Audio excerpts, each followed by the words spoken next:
اللہ کے رسول صلی اللہ علیہ وسلم نے صحابہ سے پوچھا کہ سب سے اچھا عمل، اللہ کو محبوب عمل کیا ہے؟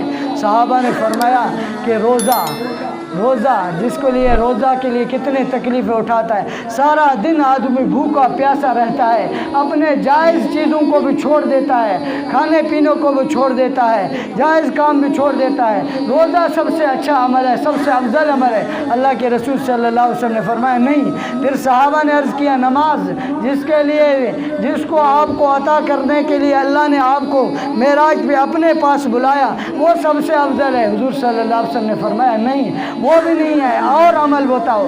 تو صحابہ نے عرض کیا زکوٰۃ، صدقات، یہ حضور صلی اللہ علیہ وسلم نے فرمایا نہیں۔ صحابہ نے عرض کیا یا رسول اللہ پھر حج ہوگا کہ جس کے لیے آدمی اپنے کاروبار کو، اپنے گھر والوں کو، اپنی اولاد کو، اپنی بیوی کو، سب کو چھوڑ کے چلا جاتا ہے، اور اپنے میلے کپڑے ہیں لیکن غسل نہیں کرتا ہے، سب کچھ اللہ کے لیے چھوڑتا ہے، وہ عمل سب سے افضل ہے۔ اللہ کے رسول صلی اللہ علیہ وسلم نے فرمایا نہیں، بلکہ اللہ کے پھر صحابہ نے عرض کیا یا رسول اللہ پھر آپ بتاؤ کہ کون سا عمل سب سے افضل ہے، کون سا عمل اللہ کو محبوب ہے؟ تو حضور صلی اللہ علیہ وسلم نے فرمایا الحب فی اللہ، اللہ کے لیے محبت کرنا، اللہ کے لیے محبت کرنا یہ اللہ کو سب سے زیادہ محبوب عمل ہے۔